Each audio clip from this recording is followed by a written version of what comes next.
محترم ناظرین، السلام علیکم ورحمۃ اللہ وبرکاتہ۔ میں بہت خوش تھی کیونکہ میرا دلہن بننے کا خواب پورا ہونے والا تھا، اور شادی کے بعد بہت جلد میں اپنے شوہر کے پاس پردیس بھی جانے والی تھی۔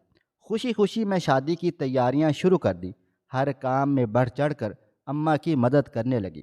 اماں کبھی کبھی مجھے جھڑک دیتی کہ اتنا بھی شوخ مزاج ہونا اچھی بات نہیں ہوتی، مگر تب میں بہت خوش تھی اور اماں کو کہہ دیتی تھی کہ بس چند دن کی ہی بات ہے اور پھر میں یہاں کہاں رہوں گی، پردیس جا کر تو آپ کو بھی میری شرارتیں یاد آئیں گی۔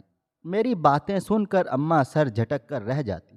میں نے اپنے ہونے والے شوہر کی صرف ایک تصویر ہی دیکھی تھی، اور وہی دیکھ کر میں شرما گئی تھی کیونکہ وہ تو پردیس میں ہوتا تھا، مگر سب نے کہا تھا کہ وہ شادی کے لیے پاکستان واپس آ جائے گا، تب تک ہم شادی کی تیاریاں رکھیں۔ میں بہت زیادہ خوش تھی کیونکہ دلہن بننا اور ملک سے باہر جانا تو میرا خواب تھا، اور میرا یہ خواب پورا ہونے والا تھا کیونکہ میرا ہونے والا شوہر لندن میں رہتا تھا، اور شادی کے بعد میں نے بھی اس کے ساتھ ہی لندن میں جا کر رہنا تھا۔ اس لیے میری خوشی کا کوئی ٹھکانہ نہیں تھا۔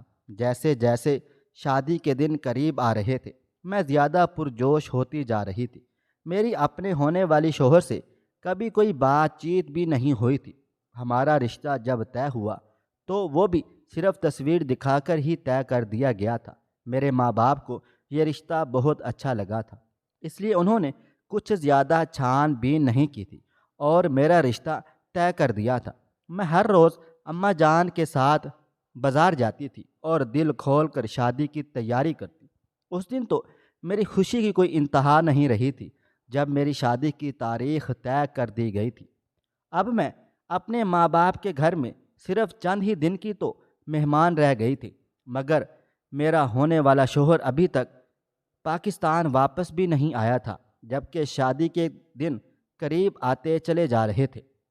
میرے سسرال والوں کا یہی کہنا تھا کہ لڑکا اپنے شادی والے دن ضرور آ جائے گا کیونکہ اس کا کام کاج بہت مشکل ہے اور اسے چھٹی بہت مشکل سے ملتی ہے۔ میرے گھر والوں کو بھی کوئی اعتراض نہ تھا۔ آخر کار شادی والا دن بھی آن پہنچا تھا۔ میں دلہن بنی بیٹھی ہوئی تھی جب ہمیں خبر ملی کہ میرا شوہر تو ابھی تک پاکستان واپس آیا ہی نہیں تھا۔ سب یہی کہہ رہے تھے کہ اسے کام کی وجہ سے چھٹی ہی نہیں مل سکی تھی۔ تب میں نے اپنے ماں باپ کو پہلی بار پریشان دیکھا تھا کیونکہ بارات دروازے پر آئی کھڑی تھی اور لڑکا موجود ہی نہیں تھا۔ تب ہی میرے سسرال والوں نے مسئلے کا حل نکالا اور کہنے لگے کہ ہم کیمرے پر نکاح کر لیں گے اور لڑکی کو رخصت کر کے لے کر چلے جائیں گے۔ سب کو ان کی یہ تجویز بہت زیادہ پسند آ گئی تھی، اور میرا نکاح کیمرے کے سامنے بٹھا کر پردیس میں بیٹھے ہوئے ایک ایسے لڑکے کے ساتھ کر دیا گیا تھا جس کی میں نے صرف ایک تصویر ہی دیکھی ہوئی تھی۔ اس وقت میرا دل بہت زیادہ گھبرایا ضرور تھا، لیکن میں نے یہ سوچ کر خود کو تسلی دے لی تھی کہ چند ہی دن کی تو بات ہے، پھر میں بھی ملک سے باہر اپنے شوہر کے پاس چلی جاؤں گی۔ سب رسمیں ختم ہونے کے بعد میں رخصت ہو کر سسرال چلی گئی تھی۔ میں دلہن بنی سجی ہوئی سیج میں بیٹھی تھی، مگر میں اس سیج کا بھی کیا فائدہ تھا جب میرے شوہر نے میرے پاس ہی نہیں آنا تھا۔ کچھ دیر تو میں دلہن بنی بیٹھی رہی، لیکن پھر اٹھ کر میں نے اپنے دلہن والا لباس اتارا اور کپڑے بدل کر سونے کے لیے لیٹ گئی تھی۔ ابھی مجھے لیٹے کچھ ہی دیر گزری تھی جب کمرے کے دروازے پر دستک ہوئی اور میرے سسر کمرے میں آ گئے تھے، اور آ کر میرے سر پر پیار دیتے ہوئے مجھے کہنے لگے کہ بیٹا، تمہیں پریشان ہونے کی کوئی ضرورت نہیں ہے، نہ ہی کسی بات کی فکر کرنا، کیونکہ بہت جلد تمہارا شوہر تمہارے پاس ہوگا۔ ان کی باتوں سے مجھے بہت ڈھارس ملی تھی اور میں دوبارہ سونے کے لیے لیٹ گئی تھی۔ وہ رات کا نہ جانے کون سا پہر تھا جب ہلکی سی آہٹ سے میری آنکھ کھلی تھی اور میں اٹھ کر بیٹھ گئی تھی۔ اٹھتے ہی میری چیخیں نکل گئی تھیں کیونکہ اس وقت میرے ساتھ میرے کمرے میں میرا نام مہر بانو ہے اور میرا تعلق پشاور سے ہے۔ میرے ابا جان ایک سرکاری ملازم تھے اور اماں جان سادہ سی گھریلو خاتون تھی۔ ہم تین بہنیں تھیں اور ہمارا ایک چھوٹا سا خوشحال گھرانہ تھا۔ اماں جان ہمیشہ ہمیں صبر، عزت اور حیا کی تلقین کرتی رہتی تھیں، جبکہ ابا جان ہمیں تعلیم کے ساتھ ساتھ زندگی کے سخت حقائق سے آگاہ کرتے رہتے تھے۔ ابا جان نے کبھی بھی اماں سے بیٹے کے بارے میں شکوہ نہیں کیا تھا کہ اماں جان نے ابا کو کوئی بیٹا کیوں نہیں دیا تھا، بلکہ ابا جان کو تو ہم بہنوں سے بہت زیادہ پیار تھا اور وہ ہماری ہر خوشی اور ہر خواہش کا خیال رکھتے تھے۔ ابا جان چاہتے تھے کہ ہم بہنیں بھی پڑھ لکھ کر کامیاب ہو جائیں اور اپنے پیروں پر کھڑے ہو کر یہ ثابت کر دیں کہ بیٹیاں بھی بیٹوں سے کم نہیں ہوتی ہیں۔ میں اپنی دونوں بہنوں سے چھوٹی تھی، اس لیے سارے گھر بھر کی لاڈلی بھی تھی۔ سب مجھے پیار سے مہرو مہرو کہتے تھے۔ میرے دل پڑھائی میں کم ہی لگتا تھا، مگر میں اپنی دونوں بڑی بہنوں کو پڑھتا ہوا دیکھ کر اور آگے بڑھتا ہوا دیکھ کر اپنی کتابیں کھول کر بیٹھ جایا کرتے تھے، کیونکہ ابا جان بے شک ہم بہنوں سے بہت پیار محبت کرتے تھے، لیکن پڑھائی کے معاملے میں وہ بے حد سخت تھے اور ان کو یہ بالکل بھی گوارا نہیں تھا کہ اگر ان کی دو بیٹیاں پڑھائی میں اچھی تھیں تو ایک ناکام ہو جائے۔ میرے خواب اپنی دونوں بہنوں سے بالکل الگ تھلگ تھے۔ میں بچپن ہی سے یہ دیکھتی ہوئی آئی تھی کہ جس لڑکی کی شادی ہوتی ہے اس کے پاس ڈھیر سارے نئے کپڑے آ جاتے تھے اور وہ ہر وقت بن سنور کر رہتی تھی۔ اس کے پاس ہر وہ چیز ہوتی تھی جس کی مجھے حسرت تھی۔ اس لیے میں نے بچپن ہی سے اپنی آنکھوں میں ایک خواب سجا لیا تھا کہ میں بھی دلہن ضرور بنوں گی۔ میں بھی چاہتی تھی کہ میری بھی شادی کسی بہت اچھے گھرانے میں ہو جائے اور میں بھی ہر وقت تیار ہو کر رہا کروں گی اور اپنے شوہر کے ساتھ ہر دوسرے دن گھومنے پھرنے بھی جایا کروں گی۔ مگر مجھ سے پہلے میری دونوں بہنوں کی شادیاں ہونا ابھی باقی تھیں۔ وقت پر لگا کر اڑنے لگا اور ہم تینوں بہنیں بڑی ہو گئی تھیں۔ ابا جان نے دونوں بڑی بہنوں کے لیے اچھے رشتے ڈھونڈنا شروع کر دیے تھے۔ ابا جان خود بھی ایک سرکاری ملازم تھے، اس لیے وہ چاہتے تھے کہ ان کی بیٹیوں کی شادی بھی جن سے ہو وہ بھی سرکاری ملازمت ہی کرتے ہوں، کیونکہ مہنگائی کے اس دور میں وہ یہ نہیں چاہتے تھے کہ ان کی بیٹیاں در بدر ہو جائیں۔ اس لیے ابا جان نے رشتہ ڈھونڈتے ہوئے صرف ایک ہی بات کا خاص خیال رکھا ہوا تھا کہ ان کی دونوں بیٹیوں کے شوہر سرکاری نوکری کرتے ہوں۔ میری دونوں بہنوں کی شادی کی تیاریاں زور و شور سے جاری تھیں۔ اماں جان اور ابا خوش تھے کہ ان کی بیٹیوں کے لیے اچھے گھر مل گئے تھے۔ میری بڑی بہن عائشہ کی شادی ایک بینک آفیسر سے طے ہو گئی تھی، جبکہ میری دوسری بہن زینب کی نسبت ایک سرکاری انجینئر سے ہو گئی تھی۔ دونوں کی عمر میں 2 سال کا ہی تو فرق تھا، اس لیے ابا جان چاہتے تھے کہ دونوں کو ایک ساتھ ہی گھر سے رخصت کر دیں۔ چھوٹی تھی مگر اماں جان کے ساتھ شادی کی تیاریوں میں پورا ساتھ دے رہی تھی۔ دل میں بہت زیادہ خوش بھی تھی کہ جیسے جیسے بہنیں رخصت ہوں گی میری باری بھی آ ہی جائے گی۔ مجھے بہنوں کی شادی پہ بے حد خوشی تھی، مگر ساتھ ساتھ یہ خوشی بھی تھی کہ اب ابا جان میرے بارے میں بھی سوچیں گے اور میں بھی دلہن بنوں۔ ابا جان نے دونوں بہنوں کی شادی میں کوئی کمی بیشی نہیں چھوڑی تھی۔ عائشہ اور زینب جب دلہنیں بن کر ہمارے گھر سے رخصت ہوئیں تو اماں جان کی آنکھیں آنسوؤں سے بھری ہوئی تھیں اور ابا جان نے بھی نظریں چرا لی تھی، مگر میں ان بہنوں کی شادی شدہ زندگی کے حسین خواب دیکھ رہی تھی۔ مجھے لگا تھا کہ وہ اب ہمیشہ خوش رہیں گی، ہر وقت بن سنور کر رہیں گی، جیسے میں نے ہمیشہ تصور کیا ہوا تھا۔ بہنوں کے جانے کے بعد میں اماں اور ابا کی اکلوتی بیٹی رہ گئی تھی۔ ابا جان نے میری پڑھائی پر مزید توجہ دینا شروع کر ڈالی تھی، مگر میرے دل میں صرف ایک خواہش تھی اور وہ یہ تھی کہ شادی میں چاہتی تھی کہ جلدی سے میری بھی شادی ہو جائے اور میری زندگی میں بھی خوشیوں کی بہار آ جائے۔ میں بھی عائشہ اور زینب کی طرح بن سنور کر اپنے شوہر کے ساتھ زندگی گزاروں۔ ابا جان کے ذہن میں بھی یہی کچھ تھا کہ جیسے انہوں نے دوسری دونوں بیٹیوں کی شادی اچھی جگہ کی تھی، ویسے ہی میرے لیے بھی کوئی اچھا رشتہ تلاش کرتے۔ مگر ایک دن ابا جان کو ہارٹ اٹیک ہوا اور وہ ہمیں تنہا چھوڑ کر چل بسے تھے۔ یہ ایک ایسا لمحہ تھا جس نے میرے خوابوں کو توڑ کر رکھ دیا تھا۔ ہمارے گھر کا واحد کفیل ہم سے جدا ہو چکا تھا اور اماں جان کے لیے یہ سب کچھ برداشت کرنا بہت مشکل تھا۔ میری بہنیں اپنی شادی شدہ زندگی میں مصروف ہو چکی تھیں، مگر وہ جب بھی آتی مجھے ہمت دیتی اور اماں جان کو سنبھالنے کی کوشش کیا کرتی۔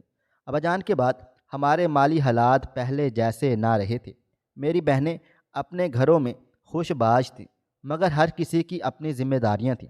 اماں جان کا بھروسہ صرف مجھ پر رہ گیا تھا۔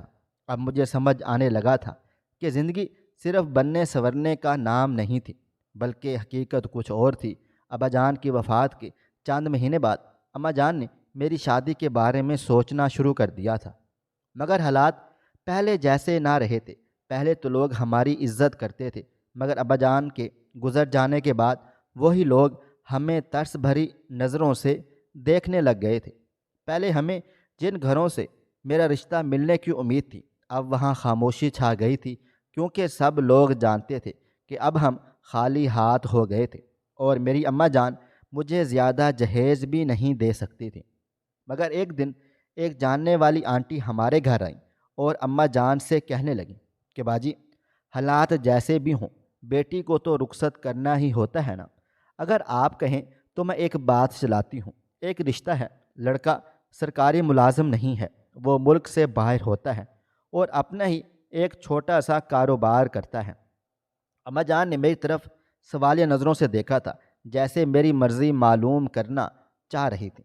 میں نے سوچا کہ یہی موقع ہے، آخر میرا خواب پورا ہونے والا تھا۔ میں نے بھی کچھ سوچے سمجھے بغیر ہاں کر ڈالی تھی، اور اماں جان نے ان آنٹی سے کہہ دیا کہ وہ اس رشتے کے متعلق مزید معلومات لے کر آئیں۔ دھیرے دھیرے میرے رشتے کی بات آگے بڑھنے لگی تھی۔ وہی آنٹی کچھ دن کے بعد دوبارہ آ گئیں اور اماں جان سے کہنے لگیں، باجی، میں نے سب معلومات لے لی ہیں۔ لڑکا شریف ہے، اس کا نام اسد ہے، اور وہ لندن میں اپنا ایک چھوٹا سا کاروبار کرتا ہے۔ اس کے ماں باپ گاؤں میں ہی رہتے ہیں، اس کی چھوٹی سی فیملی ہے بس، مگر وہ بہت اچھے لوگ ہیں۔ آنٹی نے اماں کے سامنے ان لوگوں کی اتنی تعریفیں کی تھیں کہ اماں جان بھی سوچنے پر مجبور ہو گئی تھی۔ اماں جان نے کچھ دیر آنٹی کی باتوں کے بارے میں سوچا اور پھر میری طرف دیکھنے لگ گئی تھی، مگر میرے چہرے پر خوشی اور امید کے آثار دیکھ کر اماں جان نے اس آنٹی کو کہہ دیا تھا کہ وہ لڑکے والوں سے ملنا چاہتی ہے۔ میری خوشی کا تو کوئی ٹھکانہ ہی نہیں تھا۔ میں دل ہی دل میں اپنی شادی کے خواب دیکھنے لگ گئی تھی۔ کچھ دن کے بعد اسد کے ماں باپ ہمارے گھر چلے آئے اور انہوں نے مجھے پسند بھی کر لیا تھا۔ اماں جان کی ان سے بات چیت کی تو وہ مہذب اور نیک لوگ لگے۔ انہوں نے اماں جان کو بتایا کہ اسد لندن میں ایک چھوٹے سے ریسٹورنٹ کا مالک ہے، اس کی کمائی اچھی خاصی ہے اور وہ صرف سال میں ایک بار ہی چھٹی پر گھر آتا ہے۔ انہوں نے اماں جان سے مزید کہہ دیا تھا کہ ہمیں سادگی بہت پسند ہے اور ہمیں جہیز کی کوئی بھی ضرورت نہیں ہے، بس ہمیں تو ایک اچھی بہو چاہیے جو ہمارے اسد کا خیال رکھ سکے۔ ان کی باتیں سن کر میں شرما سی گئی تھی۔ ان کی باتیں سن کر اماں جان کو بھی تسلی ہو گئی تھی۔ اماں جان نے بڑی بہنوں سے مشورہ کیا۔ دونوں بہنوں کو پہلے تو اعتراض ہوا کہ ابا جان مہرو کی شادی بھی کسی سرکاری ملازمت کرنے والے سے کروانا چاہتے تھے، مگر جب اماں نے ان کو بتایا کہ اب حالات پہلے جیسے نہیں رہے ہیں، لوگوں کا رویہ بھی بدل چکا تھا، تب وہ بہت مشکل سے مان گئے۔ اور جب ان کو یہ معلوم ہوا کہ لڑکے والے کچھ زیادہ جہیز بھی نہیں مانگ رہے ہیں، تو بھی ان سب نے اس رشتے کے حق میں رائے دے ڈالی تھی۔ میں دن رات اپنی شادی اور پھر ملک سے باہر جانے کے خواب دیکھنے لگی تھی۔ میں ہر روز اماں جان کے ساتھ بازار جاتی، اپنے کپڑے، زیور اور باقی ضروری سامان خریدتی، کیونکہ میرا خواب پورا ہونے چلے جا رہا تھا۔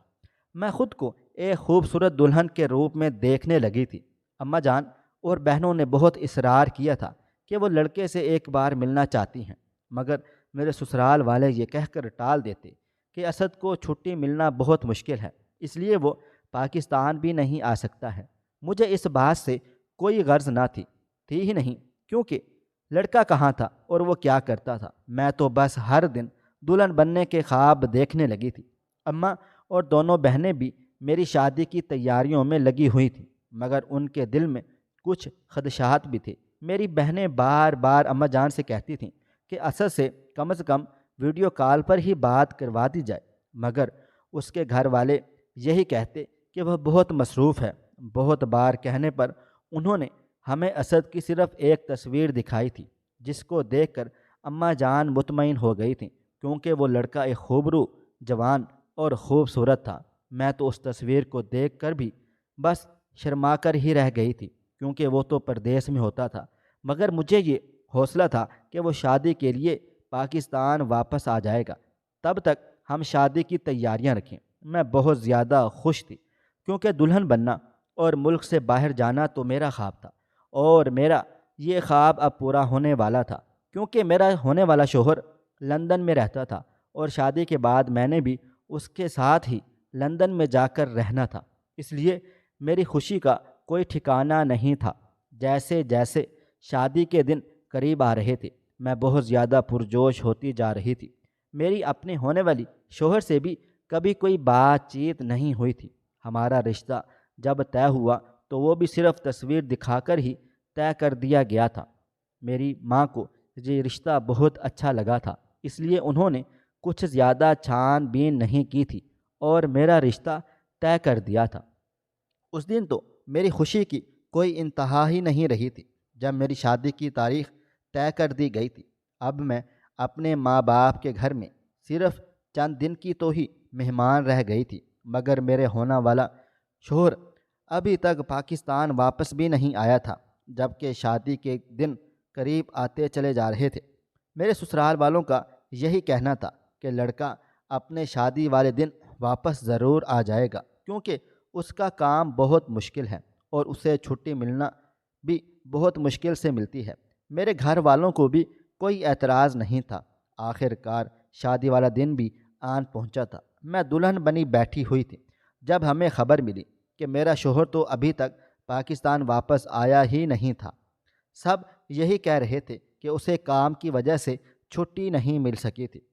تب میں نے اپنے ماں باپ کو پہلی بار پریشان دیکھا تھا، کیونکہ بارات دروازے پر آئی کھڑی تھی اور لڑکا موجود ہی نہیں تھا۔ تبھی میرے سسرال والوں نے ہی مسئلے کا حل نکالا اور کہنے لگے کہ ہم کیمرے پر نکاح کر لیں گے اور لڑکی کو رخصت کر کے لے جائیں گے۔ سب کو ان کی یہ تجویز بہت زیادہ پسند آ گئی تھی، اور میرا نکاح کیمرے کے سامنے بٹھا کر پردیس میں بیٹھے ہوئے ایک ایسے لڑکے کے ساتھ کر دیا گیا تھا جس کی میں نے صرف ایک تصویر ہی دیکھی ہوئی تھی۔ اس وقت میرا دل گھبرا گیا ضرور تھا، مگر میں نے یہ سوچ کر خود کو تسلی دے ڈالی تھی کہ چند ہی دن کی تو بات ہے، تو پھر میں بھی ملک سے باہر اپنے شوہر کے پاس چلی ہی جاؤں گی۔ شادی کی سب رسمیں ہونے کے بعد میں اپنے سسرال والوں کے ساتھ رخصت ہو گئی تھی اور سجی ہوئی سیج میں دلہن بنی بیٹھی تھی، مگر تب میں سوچنے لگی کہ آخر میں تیار کس کے لیے ہوئی تھی۔ میرا شوہر تو ملک سے باہر تھا، اور تب میں نے اپنا دلہن والا لباس بدلا اور کمرہ بند کر کے خالی کمرے میں لیٹ گئی تھی، جہاں پر ہر سو لال گلابوں کی مہک پھیلی ہوئی تھی۔ ابھی کچھ ہی دیر گزری تھی کہ جب کمرے کے دروازے پر دستک ہوئی تو میرے سسر آئے اور میرے سر پر پیار دے کر مجھے حوصلہ دیتے ہوئے کہنے لگے کہ بیٹا، تم پریشان مت ہونا، ہم سب تمہارے ساتھ ہیں اور تمہارا شوہر بھی بہت جلد واپس آ جائے گا۔ مجھے ان کی باتوں سے ڈھارس ہوئی تھی اور میں یہ سوچ کر لیٹ گئی تھی کہ بس چند دن ہی کی تو بات ہے، وہ بھی گزر ہی جائیں گے۔ میں گہری نیند میں تھی جب ہلکی سی آہٹ ہوئی اور میری آنکھ کھل گئی تھی۔ کیونکہ وہ ایک نئی جگہ تھی اس لیے میں خوفزدہ ہو گئی تھی، مگر تب ہی اپنے سامنے اس بڑے سے مرد کو دیکھ کر میری روح کانپ گئی تھی، جو میرے بستر پر میرے پاس بیٹھا مجھے گھور رہا تھا۔ میں ایک کرنٹ کھا کر اپنی جگہ سے اٹھی تھی۔ وہ مرد اپنی جگہ سے اٹھا اور کھانستا ہوا میرے قریب آ گیا تھا، مگر میں نے مارے خوف کے چیخنا چلانا شروع کر دیا تھا۔ تبھی اس آدمی نے میرے منہ کو اپنے ہاتھوں سے بند کر دیا اور کہنے لگا، میں ہی تمہارا شوہر ہوں جس کے لیے تم اتنا سج سنور کر بیٹھی ہوئی ہو۔ اس کی بات سن کر میرے پسینے چھوٹنے لگے تھے۔ میں سوچ رہی تھی کہ آخر ایسا کیسے ہو سکتا تھا، کیونکہ مجھے تو جو تصویر دکھائی گئی تھی وہ تو ایک کم عمر نوجوان اور خوبصورت لڑکے کی تھی، مگر میرے سامنے جو آدمی کھڑا تھا وہ تو کم سے کم 40 سال کا لاغر سا لگ رہا تھا، مگر میں اس کی آواز پہچان گئی تھی۔ وہ تو آواز وہی تھی جس کے ساتھ میرا نکاح پڑھایا گیا تھا۔ میرے کانوں میں اس شخص کی آواز گونج رہی تھی۔ وہ تو وہی آواز تھی جس کے ساتھ میرا نکاح پڑھایا گیا، مگر اس کے برعکس جو چہرہ میرے سامنے تھا وہ اس تصویر سے بالکل مختلف تھا جو مجھے دکھائی گئی تھی۔ میرے پورے جسم میں خوف کی ایک لہر دوڑ گئی تھی۔ میرا دل زور زور سے دھڑکنے لگا تھا۔ میں نے کانپتی ہوئی آواز میں اس سے کہا تھا کہ وہ میرا شوہر نہیں تھا۔ وہ شخص زور زبردستی مسکرایا تھا، جیسے میری حالت کا مذاق اڑا رہا تھا، اور آگے بڑھ کر کہنے لگا کہ میں ہی اسد ہوں، میں وہ ہوں جس کے ساتھ تمہارا نکاح ہوا ہے، اور اب تم میری بیوی ہو، چاہے تم مانو یا نہ مانو۔ میری آنکھوں کے آگے اندھیرا چھانے لگا تھا۔ مجھے ایسا لگا جیسے میں کسی گہرے کنویں میں گر رہی تھی جہاں روشنی کی کوئی کرن بھی نہیں تھی۔ میں نے اپنے چاروں طرف نظر دوڑائی تھی، جیسے مجھے وہاں سے کوئی فرار کا راستہ نظر آ جائے گا، مگر میرے سامنے وہی خوفناک حقیقت کھڑی تھی۔ میں نے شور مچانا شروع کر دیا تھا۔ میرے شور مچانے پر دروازہ کھلا اور میری سانس اندر آ گئی تھی۔ اس کے چہرے پر ایک شاطرانہ مسکراہٹ تھی۔ وہ میری طرف دیکھ کر کہنے لگی، اب کیا فائدہ ان باتوں کا، تمہارا نکاح ہو چکا ہے، تم اب ہماری بہو ہو۔ ہمیں یہ جھوٹ بول کر کرنا پڑا، کیونکہ اگر ہم سچ بولتے تو تم کبھی اس رشتے کے لیے ہاں ہی نہ کرتی۔ میں ڈر گئی تھی کہ آخر انہوں نے مجھ سے جھوٹ کیوں بولا تھا۔ تب وہ کہنے لگی کہ ہمارا بیٹا ٹی بی کا مریض ہے، اور کوئی بھی اس کے ساتھ شادی کرنے کے لیے تیار ہی نہ تھا، اور اس کی عمر نکلتی چلی جا رہی تھی۔ میری آنکھوں میں آنسو آ گئے تھے۔ وہ مجھ سے کہنے لگی کہ ہم تمہیں دنیا کی ہر آسائش دیں گے، تمہیں ہمارے گھر میں کسی چیز کی کوئی کمی کوتاہی نہ ہوگی۔ مگر میں حیران سی پریشان سی کمرے کے ایک کونے میں کھڑی اس خوفناک حقیقت کا سامنا کرنے کے لیے خود کو تیار کر رہی تھی۔ میں سوچ رہی تھی کہ دنیا میں ہر چیز ویسی نہیں ہوتی جیسی وہ نظر آتی ہے، مگر میرے لیے واپسی کا کوئی راستہ ہی نہیں تھا، کیونکہ میں اس آدمی کے نکاح میں تھی جو میرے ساتھ دھوکے سے ہوا تھا۔ مجھے لگ رہا تھا جیسے کسی نے میرا دل مٹھی میں جکڑ لیا تھا۔ میں اپنی اماں کے بارے میں سوچنے لگی تھی۔ میری ماں، اگر انہیں یہ سب معلوم ہو گیا تو ان پر کیا بیتے گی۔ وہ تو پہلے ہی ابا کے جانے کے بعد اکیلی رہ گئی تھیں، اور اب اگر میں بھی ان پر بوجھ بن جاتی تو وہ کیسے جی سکتی تھی۔ مجھے کچھ بھی سمجھ نہیں آ رہا تھا کہ میں کیا کروں۔ میرا دل چاہ رہا تھا کہ دروازہ کھول کر بھاگ جاؤں، مگر میں کہاں جاتی۔ وہ بوڑھا اسد میرے بالکل قریب آ گیا تھا۔ اس کے چہرے پر شیطانی مسکراہٹ تھی۔ اس کو دیکھتے ہی میرے اندر جیسے ایک آگ بھڑک اٹھی تھی۔ مجھے یقین ہی نہیں آ رہا تھا کہ میری ساس خود ایک عورت ہوتے ہوئے مجھے اتنا بڑا دھوکہ کیسے دے سکتی تھی۔ ان لوگوں کو یہ ڈر تھا کہ کہیں ان کی نسل آگے بڑھنے سے تک نہ جائے، تبھی انہوں نے اپنے بیمار بیٹے سے زور زبردستی دھوکہ دے کر میرا نکاح کر دیا تھا۔ مگر میں اس حقیقت کو قبول کرنے کے لیے بالکل بھی تیار نہیں تھی۔ مجھے رہ رہ کر اپنی تقدیر پر رونا آ رہا تھا۔ میں تو ایک حسین زندگی کے خواب لے کر اس گھر میں آئی ہوئی تھی، مگر میرے سامنے ایک بھیانک سچائی تھی۔ تو کیا وہ لندن میں جانا اور سجنا سنورنا میرا ایک خواب ہی رہ گیا تھا جو میں بچپن سے دیکھتی آئی تھی؟ میں یقین کرنے کی کوشش کر رہی تھی کہ میں کسی خواب میں نہیں بلکہ ایک خوفناک حقیقت میں تھی۔ میری زندگی کے سب خواب، امیدیں، سب کچھ لمحوں میں بکھر گیا۔ میں سوچ رہی تھی اگر میں نے انکار کیا تو میرے اپنے بھی مجھے ہی قصوروار ٹھہرا دیں گے۔ میرے دل میں طرح طرح کے وسوسے جنم لینے لگے تھے۔ میں سوچ رہی تھی کہ اماں جان کہیں گی کہ میں نے جان بوجھ کر اپنے نصیب کو ٹھکرا دیا ہے۔ دونوں بہنیں بھی مجھے ہی سمجھائیں گی کہ ابا جان کے بعد اماں کو مزید تکلیف نہ دو، اور سسرال والے بھی دباؤ ڈالیں گے کہ جب میں نے نکاح قبول کر لیا تھا تو واپسی کا کوئی راستہ ہی نہیں بچا تھا۔ مگر کیا میں واقعے میں اس حقیقت کو قبول کر سکتی تھی؟ کیا میں خود کو ایک ایسے آدمی کے حوالے کر سکتی تھی جو مجھ سے جھوٹ بول کر میری زندگی میں آ گیا تھا؟ مگر اس سب کے باوجود بھی اس وقت میرے ذہن میں ایک ہی خیال تھا کہ مجھے وہاں سے نکلنا تھا۔ میں خود کو اس دھوکے کے قید خانے میں نہیں ڈال سکتی تھی۔ میری سانسیں بے ترتیب ہو رہی تھیں۔ میں نے کانپتی ہوئی آواز میں اس آدمی سے کہا تھا کہ میں اس شادی کو قبول نہیں کروں گی۔ میری ساس کی شاطرانہ مسکراہٹ فوراً غصے میں بدل گئی تھی۔ وہ سخت لہجے میں مجھے کہنے لگی تھی کہ ادھر سے جانے کا کوئی راستہ بھی نہیں تھا۔ وہ مجھے ڈرانے دھمکانے لگی تھی کہ اگر میں نے کسی کو کچھ بتایا تو یہ سب میری اماں کے لیے اچھا نہیں ہوگا۔ میری آنکھوں میں آنسو تیر رہے تھے۔ میں نے اپنے ہاتھوں پر لگی ہوئی مہندی دیکھی اور سوچنے لگی کہ میں اماں کو کس حال میں چھوڑ کر آئی تھی۔ وہ تو میری خوشیوں کے خواب دیکھ رہی تھی۔ اگر انہیں یہ سب کچھ معلوم ہو گیا تو وہ شاید برداشت نہ کر سکیں گی، مگر میں ہار نہیں مان سکتی تھی۔ میں اپنے ساتھ اتنا بڑا ظلم ہونے نہیں دے سکتی تھی۔ میں ٹھان چکی تھی کہ مجھے اپنی زندگی اپنے حق کے لیے خود ہی لڑنا تھا۔ میری ساس نے مجھے ڈرانے دھمکانے کی بہت زیادہ کوشش کر لی تھی، مگر میں نے اس کی باتوں پر کان نہیں دھرا تھا۔ میں نے سوچ لیا تھا کہ اگر وہ مجھے دھوکہ دے سکتے ہیں تو میں بھی تو ایسا ہی کر سکتی تھی نا۔ میں نے اس مرد کے سامنے اقرار کر لیا تھا کہ میں اس کو اپنا شوہر ماننے کے لیے اور اس کے ساتھ زندگی گزارنے کے لیے تیار تھی، مگر میرا دل و دماغ کچھ اور ہی سوچ رہا تھا۔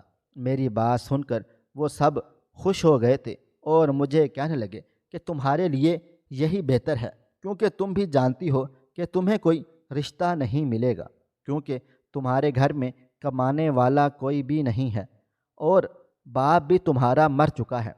تم کس کے آسرے پر جیو گی؟ اس لیے چپ چاپ خاموشی سے اسی سچائی کو تسلیم کر لو۔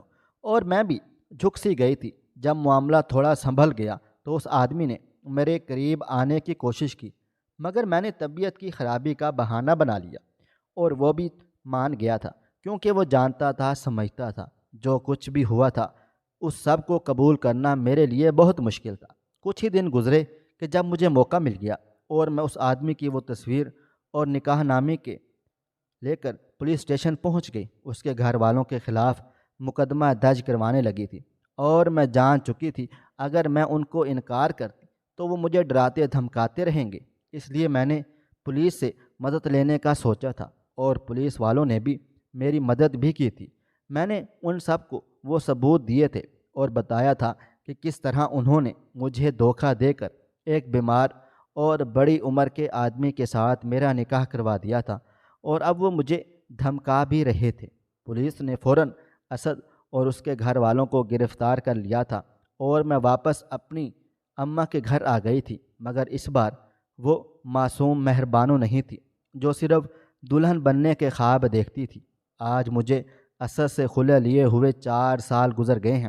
اسد سے خلع لینے کے بعد میری شادی زید سے ہوئی تھی جو ایک بازو سے معذور ہے، مگر وہ میرا بہت زیادہ خیال رکھتا ہے اور میں بھی اس کے ساتھ بہت زیادہ خوش ہوں۔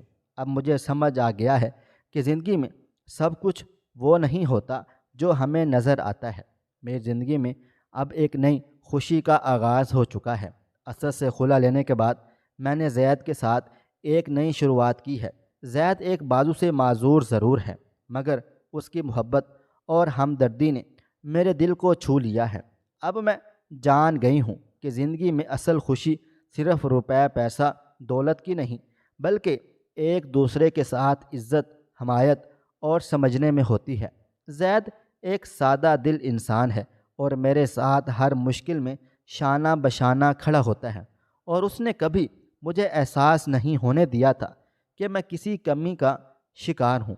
میری بس اتنی سی خواہش ہے کہ کاش میری اماں نے اسد کے ساتھ میرا رشتہ طے کرنے سے پہلے تھوڑی سی چھان بین کر لی ہوتی، لیکن میں پھر بھی اللہ تعالیٰ کا لاکھ لاکھ شکر ادا کرتی ہوں کہ میری زندگی تباہ و برباد ہونے سے بچ گئی ہے۔ اوائل جوانی میں میں نے یہی سمجھ لیا تھا کہ لڑکی کا نصیب اس کی ذہانت، اس کا سگڑ پن، اس کی ڈگریاں، اس کا حسب نسب، اس کی دولت، اس کا کیریئر نہیں ہوتا۔ لڑکی کا نصیب اس کا اچھا ہم سفر ہوتا ہے۔ جی ہاں، بالکل، یہ جو بیٹیوں کے پیدا ہوتے ہی دعا دیتے ہیں نا، اللہ اس کا نصیب اچھا کرے، تو یہ وہی نصیب ہوتا ہے۔ پھر میں نے اپنا نصیب اللہ تعالیٰ سے اچھا مانگنے کی دعا کی ہمیشہ، اور پتہ ہے دعائیں بے رنگ سی ہوتی ہیں مگر آپ کو رنگ لگا دیتی ہیں۔ مانگتے رہا کریں، آپ لڑکی ہو یا لڑکا، اچھے ہم سفر کی دعا مانگنا نہ چھوڑنا کبھی بھی۔ ہم سفر نیک ہو، یوسف علیہ السلام کے جیسا خوبصورت نہ ہو، مگر جب کوئی گناہ پہ بلائے تو کہے اللہ کی پناہ۔ آپ نے پاکیزگی کو بس عورتوں سے منسوب کر دیا تو غلط کیا۔ ہر نیک دل شہزادی کا خواب بھی پاکیزہ مرد ہی ہوتا ہے، اور آپ کیا جانو پاکیزہ مرد کتنا خوبصورت ہوتا ہے۔ اجلا اور منور کردار صرف عورتوں کا ہی نہیں، مردوں کا بھی ہوتا ہے۔ غلط کرتے ہیں جو لچے لفنگے مسٹنڈوں کے ساتھ بہن بیٹیوں کی یہ سوچ کر شادی کر دیتے ہیں کہ کوئی نہ مرد ہے، شادی کے بعد سدھر جائے گا۔ بالکل غلط، کبھی سپورٹ نہ کریں۔ ایک لڑکی اپنے نفس سے لڑ لڑ کر، اپنے رب سے ڈر ڈر کر اپنا وقار، اپنا کردار سالوں تک سنبھالتی ہے۔ خوبصورت جذبے، سپنے، حسرتیں پالتی ہے، اس لیے کہ ایک منحوس شکل پہ برباد کر دے؟ ہرگز نہیں۔ بس اللہ تعالیٰ سے دعا کریں، صرف دعا ہی وہ ہتھیار ہے جس سے آپ ہر جنگ لڑ سکتے ہیں انشاءاللہ۔ خواہش صرف اتنی ہے کہ کچھ الفاظ لکھوں جس سے کوئی گمراہی کے راستے پہ جاتے جاتے رک جائے، اور نہ بھی رکے تو سوچ میں ضرور پڑ جائے۔ پیارے دوستو، امید کرتا ہوں کہ آپ کو یہ ہماری کہانی پسند آئی ہوگی۔ کہانی پسند آئی ہو تو ویڈیو کو لائک کریں، کومنٹس کریں، شیئر کرنا بالکل بھی نہ بھولیں، اور ہاں، اگر آپ لوگ اس چینل پر نئے ہیں تو اس چینل کو سبسکرائب ضرور کر لیجئے گا، اور نوٹیفیکیشن کو ضرور دبا دیجئے گا تاکہ آنے والی کہانی سب سے پہلے آپ کو مل سکے۔ ملتے ہیں کل ایک نئی اور دلچسپ کہانی کے ساتھ، تب تک اپنا ڈھیر سارا خیال رکھیے گا۔ اللہ حافظ۔